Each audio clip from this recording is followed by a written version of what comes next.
ખેડૂતોથી ભરેલા ગામમાં સૂર્યાસ્ત પછી પણ એક જ્યોત ઝળહળી રહેતી. એ હતી માધવની ઝૂંપડી. માધવ એક ગરીબ છતાં ખુશખુશાલ ખેડૂત હતો, જેની પાસે માત્ર 2 વીઘા જમીન હતી. તેમ છતાં તે ખુશ હતો. તેની ખુશીનું કારણ તેની નાનકડી દીકરી મોહિની હતી. મોહિની નામ પ્રમાણે જ મોહક અને હસમુખી હતી. તે માત્ર 10 વર્ષની હતી, પણ એની આંખોમાં એવા સપનાઓ હતા જે આકાશ જેટલા વિશાળ હતા. માધવની આશાનો દીવો મોહિની જ હતી. મોહિની માધવને ખેતરમાં મદદ કરતી, અને જ્યારે તે થાકી જતો ત્યારે તેની સાથે ગીતો ગાતી. તેમના ઘરની ગરીબી તેમની ખુશીની સામે ક્યારેય ટકી શકી નહોતી. એક દિવસ ગામમાં એક મોટું તોફાન આવ્યું. વાદળો ગરજ્યા અને ધોધમાર વરસાદ પડ્યો. માધવની નાનકડી ઝૂંપડી ધ્રુજી ઉઠી. તે અને મોહિની ડરી ગયા. તેમણે એકબીજાને ગળે લગાવી લીધા. ત્યાર પછી તોફાન શાંત થયું. ત્યારે માધવ બહાર ગયો. તેણે જોયું કે તેની ઝૂંપડી તૂટી ગઈ હતી. ખેતરમાં પાણી ભરાઈ ગયું હતું અને પાક નષ્ટ થઈ ગયો હતો. માધવના ચહેરા ઉપર નિરાશા છવાઈ ગઈ. તેની આંખોમાં આંસુ હતા. મોહિનીએ તેના પિતાના ખભા ઉપર હાથ મૂક્યો અને કહ્યું કે બાપુ, તમે ચિંતા ન કરો, આપણે ફરીથી બધું બનાવી લઈશું. ભગવાન આપણી સાથે છે. મોહિનીની હિંમત જોઈને માધવને થોડી હિંમત મળી, પરંતુ તેમનું દુર્ભાગ્ય હજી પૂરું નહોતું થયું. ગામના જમીનદાર શંકરસિંહ, જે ખૂબ જ ક્રૂર અને લોભી હતા, તેમણે માધવની જમીન ઉપર કબજો કરવાનો મોકો જોયો. શંકરસિંહ માધવ પાસે આવ્યા અને કહ્યું કે માધવ, તારી પાસે પૈસા નથી અને પાક પણ નષ્ટ થઈ ગયો છે. તું હવે કેવી રીતે જીવીશ? તારી જમીન મને વેચી દે, હું તને થોડાક પૈસા આપીશ. માધવ શંકરસિંહની વાત સાંભળીને હેરાન થઈ ગયો. તેણે કહ્યું, ના જમીનદાર સાહેબ, આ જમીન મારા પિતાની છે અને હું એને વેચી શકતો નથી. હું ગમે તે હાલતમાં તેને બચાવીશ. એટલે શંકરસિંહ ગુસ્સે થયા અને કહ્યું, તું મને ના પાડે છે તો યાદ રાખજે, આ ગામમાં તારું જીવવું મુશ્કેલ થઈ જશે. આ ધમકી પછી શંકરસિંહ ત્યાંથી ચાલ્યા ગયા. માધવ ચિંતામાં હતો. એને સમજાતું નહોતું કે શું કરવું. આટલા વર્ષોની મહેનત પાણીમાં ગઈ હતી. મોહિનીએ જોયું કે તેના પિતા ખૂબ જ ઉદાસ છે. તેણે માધવને કહ્યું કે બાપુ, મને એક વિચાર આવ્યો છે. આપણા ગામમાં એક જૂનું પુસ્તકાલય છે. ત્યાં ઘણી બધી વાર્તાઓની ચોપડી છે. જો હું તે વાર્તાઓ વાંચીને લોકોને સંભળાવું તો મને કદાચ થોડાક પૈસા મળે. માધવને તેની વાત ઉપર હસવું આવ્યું. તેણે કહ્યું, મોહિની, વાર્તાઓ સાંભળીને કોણ પૈસા આપે? પણ મોહિનીએ જીદ કરી. એટલે માધવે કહ્યું, ભલે, પણ તારે કાળજી રાખવી પડશે. હું તને વાર્તાઓ માટે પુસ્તકો લાવવામાં મદદ કરીશ. બીજા દિવસે માધવ અને મોહિની ગામના ચોકમાં ગયા. મોહિનીએ એક જૂનું પુસ્તક ખોલ્યું અને એક સુંદર વાર્તા વાંચવાનું શરૂ કર્યું.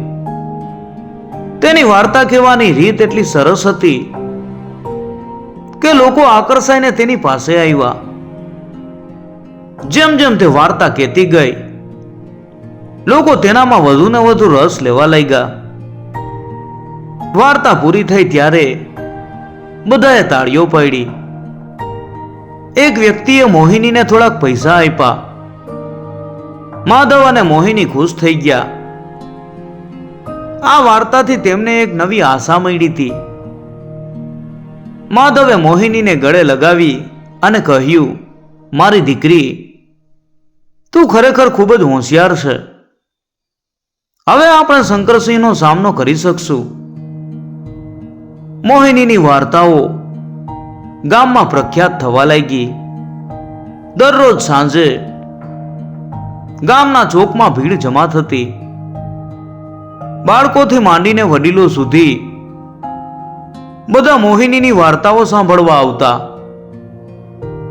મોહિની હવે માત્ર વાર્તા કહેવા વાળી નહોતી, પણ ગામની આશા બની ગઈ હતી.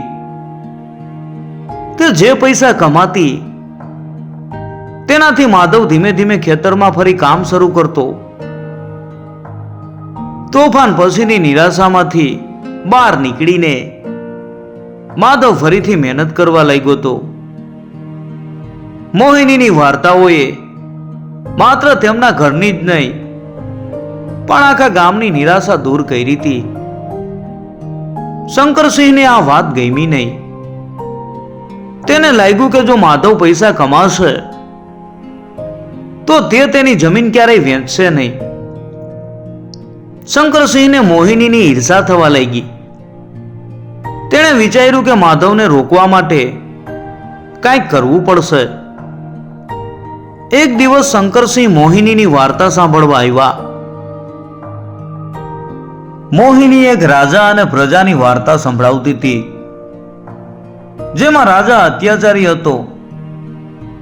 શંકરસિંહને લાગ્યું કે આ વાર્તા તેના વિશે જ છે.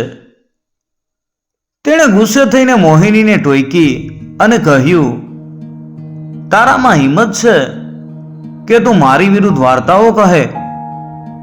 મોહિની ગભરાઈ નહીં, પણ શાંતિથી કહ્યું કે જમીનદાર સાહેબ, આ માત્ર એક વાર્તા છે, કોઈની વિરુદ્ધ નથી. શંકરસિંહને આ જવાબ ગમ્યો નહીં.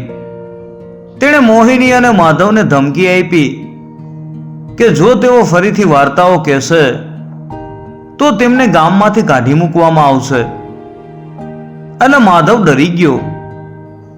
તેણે મોહિનીને કહ્યું કે મોહિની, આપણે હવે વાર્તાઓ કહેવાનું બંધ કરી દઈએ. શંકરસિંહ ખૂબ જ ખતરનાક છે, આપણે તેને ઉશ્કેરવો ન જોઈએ. એટલે મોહિની ઉદાસ થઈ ગઈ, પણ તેણે પિતાની વાત માની લીધી. ગામના લોકો પણ દુઃખી થયા. તેમની સાંજની મજાનો અંત આવી ગયો હતો. થોડા દિવસો પછી ગામમાં એક મોટો મેળો ભરાયો. મેળામાં ઘણા પ્રદર્શનો અને સ્પર્ધાઓ હતી. શંકરસિંહે મેળામાં સૌથી વધુ પૈસાનું દાન આપ્યું હતું. તેથી તેને મેળાનો મહાન દાતા જાહેર કરવામાં આવ્યો.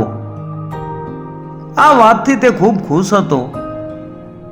તેણે મેળામાં એક મોટી સ્પર્ધાનું આયોજન કર્યું. આ સ્પર્ધા હતી શ્રેષ્ઠ વાર્તાકારની. શંકરસિંહ જાણતો હતો કે મોહિની સિવાય કોઈ શ્રેષ્ઠ વાર્તાકાર નથી. તેણે મોહિનીને સ્પર્ધામાં ભાગ લેવા માટે આમંત્રણ આપ્યું, પણ એક શરત સાથે. તેણે કહ્યું કે જો મોહિની સ્પર્ધામાં હારી જશે તો માધવની જમીન તેને સોંપી દેવી પડશે. માધવ અને મોહિની હેરાન થઈ ગયા. માધવ સ્પર્ધામાં ભાગ લેવા માંગતો નહોતો. તે શંકરસિંહની ચાલ સમજી ગયો હતો, પણ મોહિનીએ હિંમત ન હારી. તેણે કહ્યું, બાપુ, મને વિશ્વાસ છે કે હું જીતીશ. હું શંકરસિંહને બતાવીશ કે વાર્તાઓ માત્ર મનોરંજન માટે નથી, પણ હિંમત અને આશાનું પ્રતીક છે. માધવ મોહિનીની હિંમતથી ખુશ થયો. તેણે મોહિનીને સ્પર્ધામાં ભાગ લેવા માટે પરવાનગી આપી. મોહિની રાજી થઈ. તેણે તેની વાર્તાની તૈયારી શરૂ કરી. તેના મગજમાં એક નવી વાર્તા ઘડાઈ રહી હતી, જે શંકરસિંહના અત્યાચારનો અંત લાવી શકે તેમ હતી. મેળાનો દિવસ આવી ગયો. ગામના ચોકમાં એક મોટો મંચ બનાવવામાં આવ્યો હતો. લોકોની ભારે ભીડ હતી. શંકરસિંહ મંચ ઉપર બેઠા હતા. તેમના ચહેરા ઉપર સ્મિત હતું. એક પછી એક સ્પર્ધકો આવતા અને વાર્તાઓ કહેતા, પણ તેમની વાર્તાઓ એટલી બધી પ્રભાવશાળી નહોતી. લોકો મોહિનીની રાહ જોઈ રહ્યા હતા. શંકરસિંહ મનમાં મલકાઈ રહ્યા હતા, કારણ કે તેને લાગ્યું કે મોહિની આ સ્પર્ધામાં ભાગ લેશે જ નહીં. પણ પછી માધવ અને મોહિની મંચ ઉપર આવ્યા. મોહિનીનો ચહેરો ગંભીર અને દ્રઢ હતો. મોહિનીએ મંચ ઉપર જઈને બધાને નમન કર્યા અને તેની વાર્તા શરૂ કરી. એક ગામમાં એક રાજા હતો. આ રાજા ખૂબ જ લોભી અને ક્રૂર હતો. તે પોતાની પ્રજાને ખૂબ ત્રાસ આપતો હતો. રાજાએ તેની પ્રજા પાસેથી બધું છીનવી લીધું, પણ એક ગરીબ ખેડૂત અને તેની દીકરીની ખુશી છીનવી શક્યો નહીં. એક દિવસ રાજાએ ખેડૂતની જમીન ઉપર કબજો કરવાનો પ્રયાસ કર્યો, પણ ખેડૂતની દીકરી, જે ખૂબ જ બુદ્ધિશાળી હતી, તેણે રાજાને પડકાર ફેંક્યો. તેણે કહ્યું કે રાજા, જો હું તને એક એવી વાર્તા કહું જે તારા રાજ્યમાં કોઈએ સાંભળી ન હોય, તો શું તું મારી જમીન પાછી આપીશ? એટલે રાજાએ હસતા હસતા પડકાર સ્વીકાર્યો. મોહિનીની વાર્તામાં સસ્પેન્સ વધતું જતું હતું. લોકો મંત્રમુગ્ધ થઈને સાંભળી રહ્યા હતા. શંકરસિંહ થોડોક બેચેન થયો. તેને લાગ્યું કે આ વાર્તા તેના વિશે જ છે. મોહિનીએ વાર્તા ચાલુ રાખી. રાજાએ દીકરીને કહ્યું, પણ જો તું હારી જઈશ તો તારે અને તારા પિતાએ આ રાજ્ય છોડીને જવું પડશે. દીકરીએ રાજાની શરત સ્વીકારી. તેણે વાર્તા કહેવાનું શરૂ કર્યું.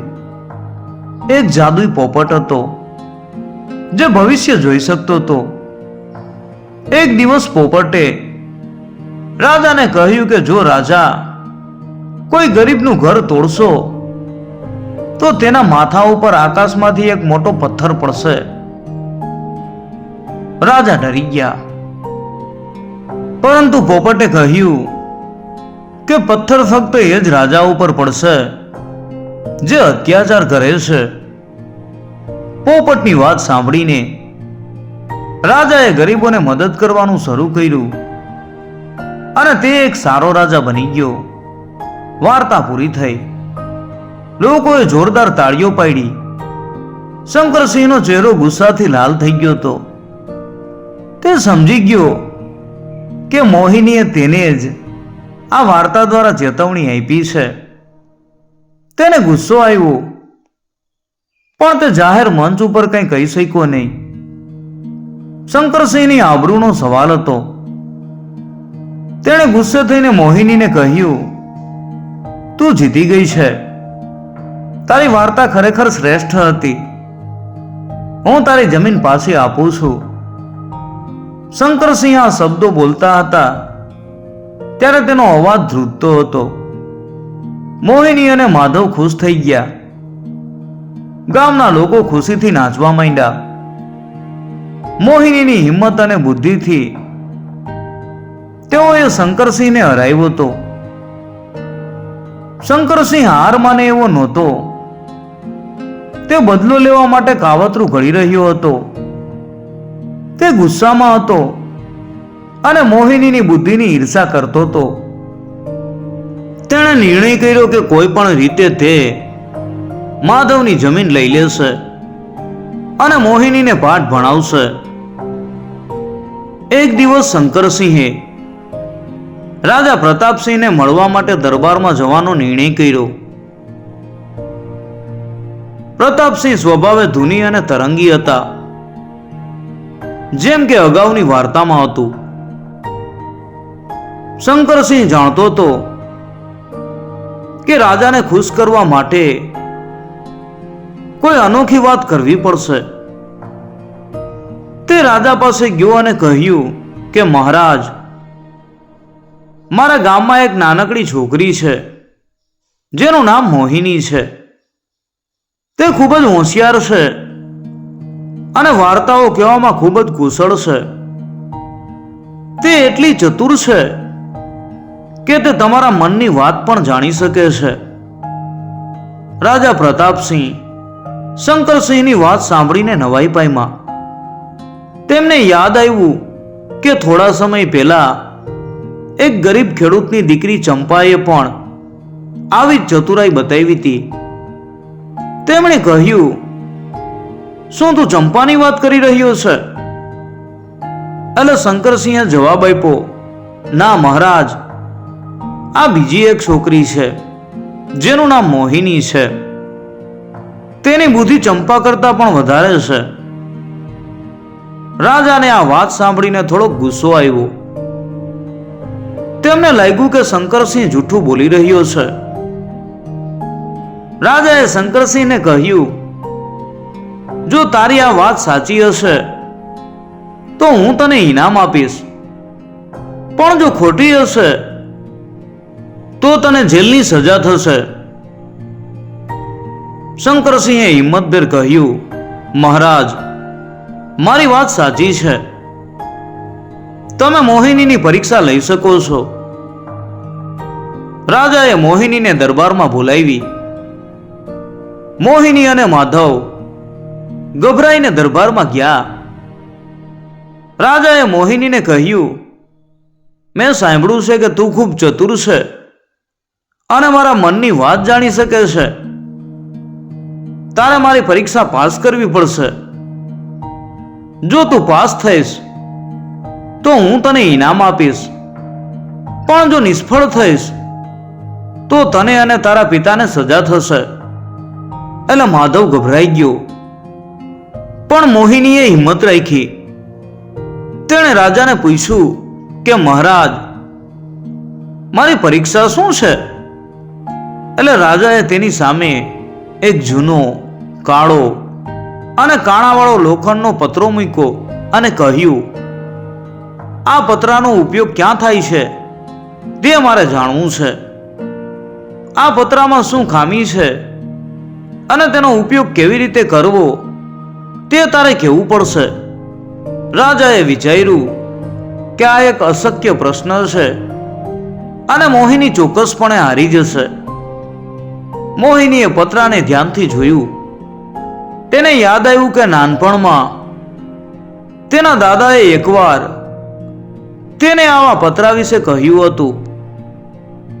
આ પતરો કોઈ સામાન્ય લોખંડનો નહોતો, પણ એક કિંમતી ધાતુથી બનેલો હતો, જેનો ઉપયોગ એક ખાસ પ્રકારના શિકાર માટે થતો હતો.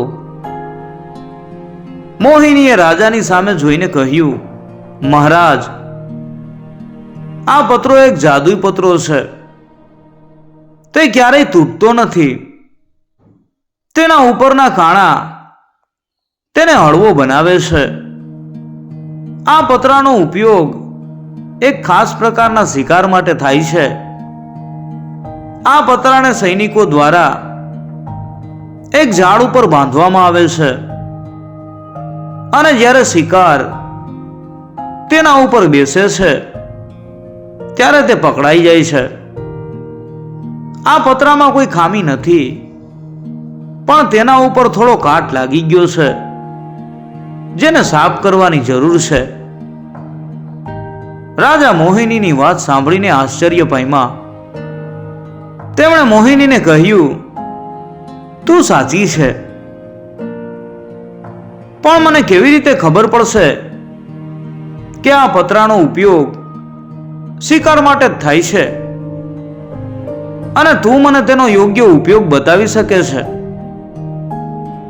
મોહિનીએ માધવને કહ્યું કે તે પત્રો લઈને રાજમહેલના બગીચામાં આવે. મોહિનીએ રાજાને કહ્યું કે મહારાજ, હું એક શરત સાથે સાબિત કરીશ.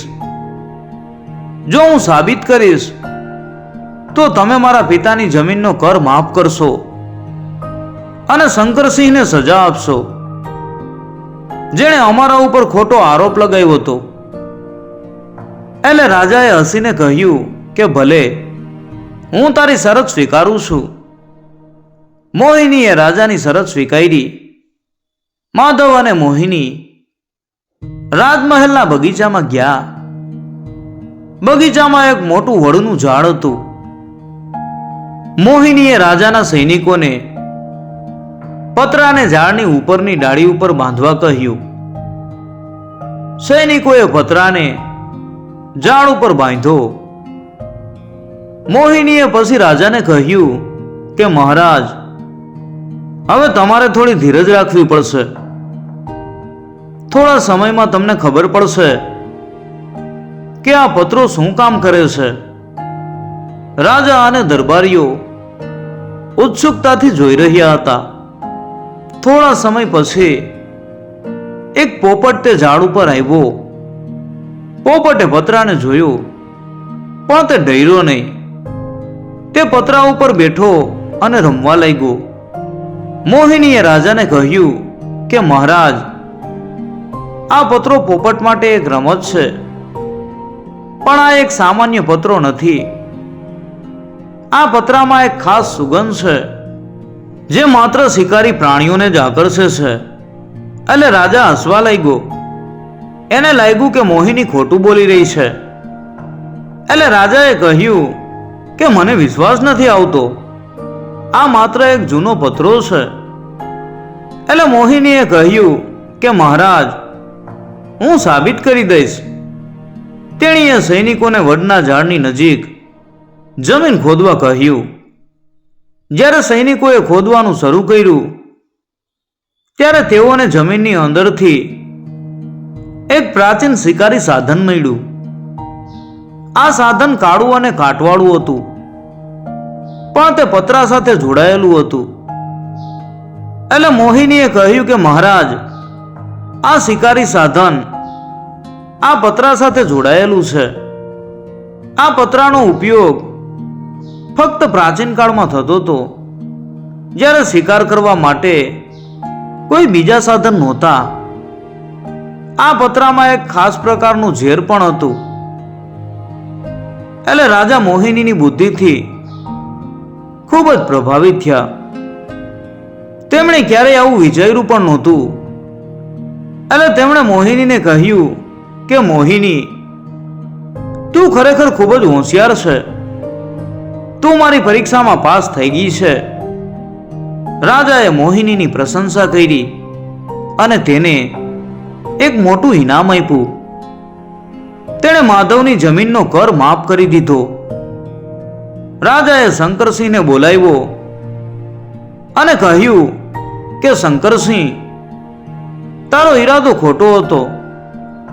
તું મોહિનીની પ્રતિભાથી ઈર્ષા કરતો હતો. તારા કૃત્ય માટે તને સજા થશે. શંકરસિંહને જેલની સજા થઈ. માધવ અને મોહિની ખુશ થઈને હવે ઘરે પાછા ફર્યા. ગામના લોકો પણ ખુશ હતા. મોહિનીએ માત્ર તેના પરિવારને જ નહીં પણ આખા ગામને બચાવ્યું હતું. રાજા પ્રતાપસિંહ મોહિનીની બુદ્ધિ અને ચતુરાઈથી એટલા પ્રભાવિત થયા કે તેમણે મોહિનીને રાજકુમારી બનાવવાનો નિર્ણય કર્યો. એક દિવસ રાજાએ માધવને બોલાવીને કહ્યું કે માધવ, તારી દીકરી મોહિની ખરેખર અદ્ભુત છે. હું તેને મારી પુત્રી બનાવવા માંગુ છું અને તેને રાજકુમારીનો દરજ્જો આપવા માંગુ છું. હું તેને રાજમહેલમાં રાખીશ અને તેને શ્રેષ્ઠ શિક્ષણ આપીશ. માધવ આ સાંભળીને હેરાન થઈ ગયો. તે પોતાની ગરીબ દીકરીને રાજકુમારી બનાવવાની વાત સાંભળીને ખૂબ જ ખુશ થયો, પણ તેને ચિંતા પણ હતી. તેણે વિચાર્યું કે શું મોહિની રાજમહેલના જીવનમાં ખુશ રહેશે? મોહિનીએ પોતાના પિતાની ચિંતા સમજી લીધી. તેણે કહ્યું કે બાપુ, હું રાજમહેલમાં રહીશ, પણ હું મારા ગામને ક્યારેય ભૂલીશ નહીં. હું રાજકુમારી બનીશ, પણ હું હંમેશા તમારી દીકરી રહીશ. માધવની આંખોમાં આંસુ હતા. તેણે મોહિનીને ગળે લગાવી અને કહ્યું, મારી દીકરી, તું હંમેશા ખુશ રહે. મોહિનીને રાજમહેલમાં લઈ જવામાં આવી અને તેને રાજકુમારી બનાવવામાં આવી. રાજાએ મોહિનીને શ્રેષ્ઠ શિક્ષકો પાસે હવે શિક્ષણ અપાવ્યું. મોહિની ખૂબ ઝડપથી બધું શીખી ગઈ. તે માત્ર સુંદર નહોતી, પણ બુદ્ધિશાળી અને દયાળુ પણ હતી. મોહિની હવે રાજકુમારી હતી, પણ તેણે પોતાની જાતને ક્યારેય બદલી નહીં.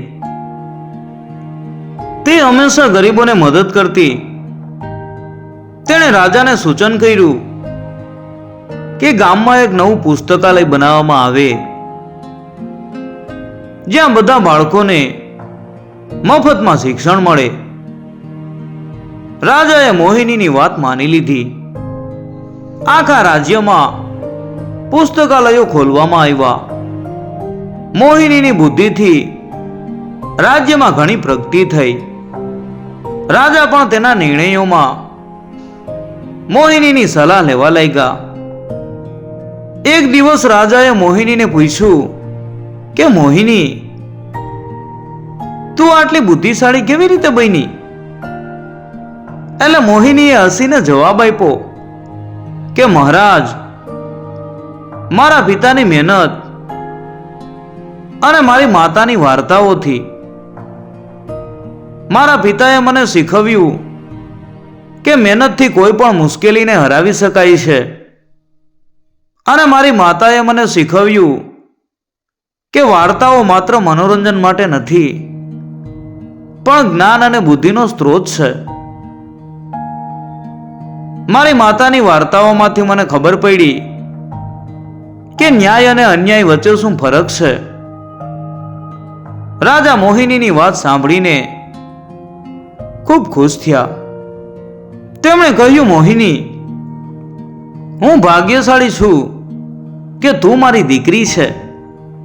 મોહિની હવે રાજકુમારી હતી, પણ તે હજી પણ તેના ગામના બાળકોને વાર્તાઓ કહેવા જતી. તે તેના પિતાના ખેતરની મુલાકાત પણ લેતી. મોહિનીની વાર્તાઓ આખા રાજ્યમાં પ્રખ્યાત થઈ ગઈ હતી. તે માત્ર રાજકુમારી નહોતી, પણ આખા રાજ્યની દીકરી હતી. તેની વાર્તાઓથી લોકોમાં આશા અને ખુશીનો સંચાર થયો.